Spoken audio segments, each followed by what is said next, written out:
बिस्मिल्लाहिर्रहमानिर्रहीम। अस्सलाम वालेकुम प्यारे तलबा और तलबात, उम्मीद करती हूँ आप सब खैरियत से होंगे। तलबा, आज हम उर्दू अलिफ नरगिस के सबक नंबर 18 हज़रत दाऊद अलैहिस्सलाम की पढ़ाई करेंगे। जैसा कि तलबा आप जानते हैं, हज़रत दाऊद अलैहिस्सलाम अल्लाह ताला के भेजे गए पैगंबर थे। उन्होंने अल्लाह ताला के हुक्म की तामील करते हुए लोगों को इस्लाम की दावत दी और अपनी ज़िंदगी में तमाम मामलात में अदल व इंसाफ से काम लिया। तो तलबा, आए मेरे साथ पढ़ाई शुरू करते हैं। खेत वाला रो रो कर अपना हाल सुना रहा था। हजूर, इस आदमी ने मुझ पर बड़ा जुल्म किया है, मुझे बर्बाद कर दिया। मेरे खेत में फसल बिल्कुल तैयार थी, अनाज 2-1 दिन में कटने ही वाला था, मगर इसने अपनी बकरियों को नहीं रोका। सब की सब मेरे लहलहाते हुए खेत में घुस आई और देखते ही देखते सारी फसल चट कर डाली। तलबा, आपने इस पैराग्राफ में पढ़ा कि एक आदमी बहुत ही परेशान था कि उसके खेत की तमाम फसल पक चुकी थी, लेकिन चंद बकरियों ने आकर उसके खेत को चट कर डाला। मैंने रोकने की बहुत कोशिश की, मगर 1-2 बकरियां होती तो रोक भी लेता, ये तो बहुत सी थीं, सब खा गईं। हजूर, मैं बर्बाद हो गया, तबाह हो गया। अब मैं क्या करूं? कैसे गुजारा होगा? मेरे बाल बच्चे भूखे मरेंगे।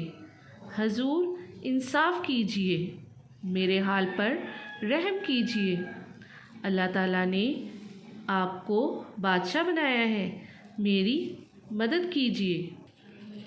वो शख्स बकरियों की वजह से बहुत ज़्यादा परेशान था, क्योंकि बकरियां बहुत ज़्यादा थी, तो इसलिए वो इंसाफ मांग रहा था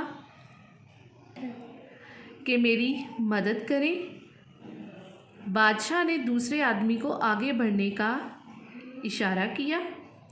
वो आगे बढ़ा तो बादशाह ने पूछा, क्या ये आदमी सच कह रहा है?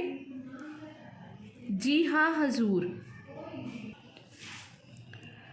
जी हाँ हजूर, बिल्कुल सच कह रहा है। यानी बादशाह अपने दरबार में था तो एक शख्स बहुत परेशान हाल में अपना सारा हाल अहवाल बता रहा था, जिसके सुनने पर बादशाह ने दूसरे आदमी को बुलाया और गवाही के तौर पर पूछा कि बताओ, ये आदमी जो कह रहा है वो सच है?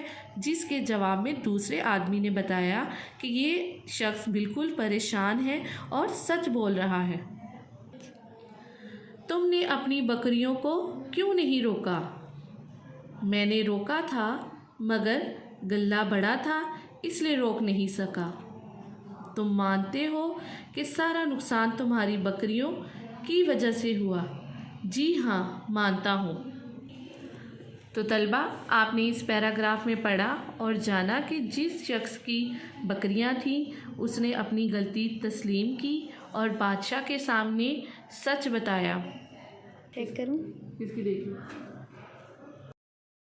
बादशाह ने दोनों आदमियों को गौर से देखा, कुछ सोचा, फिर आहिस्ता आहिस्ता कहा, बकरियों के गले की कीमत इतनी ही मालूम होती है जितना खेत वाले का नुकसान हुआ है, इसलिए बकरियों का गला खेत वाले को दे दिया जाए ताकि इसे कोई नुकसान ना हो और लापरवाही बरतने वाले को सज़ा भी मिल जाए।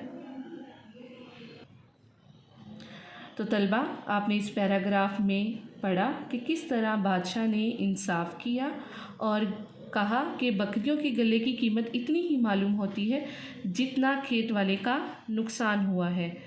तो बादशाह ने बकरियों का गला खेत वाले को दे दिया ताकि इसे नुकसान ना हो और जो लापरवाही बरतने वाला शख्स था اس کو بھی سزا مل جائے۔ تو طلبہ اب ہم الفاظ معنی کی جانب بڑھیں گے۔ پہلا لفظ ہے حال، یعنی قصہ، ماجرا، کیفیت۔ لہلہاتے، جھومتے ہوئے۔ گلہ، گلہ کا معنی ہے بکریوں کا ریوڑ۔ لاپرواہی یعنی پرواہ نہ کرنا۔ ہونہار، ذہین، سمجھدار۔ زرہ، لوہے کا جالی دار کرتا جو لڑائی کے وقت پہنتے ہیں۔ تو طلبہ آج آپ نے حضرت داؤد علیہ السلام کے بارے میں پڑھا اور پڑھائی کی۔ تو طلبہ اسی طرح آپ نے گھر میں اس سبق کی اچھے سے درست تلفظ کے ساتھ پڑھائی کرنی ہے اور الفاظ معنی یاد کرنے ہیں۔ اسی کے ساتھ آپ نے اپنا بہت سارا خیال رکھنا ہے۔ شکریہ۔ اللہ حافظ۔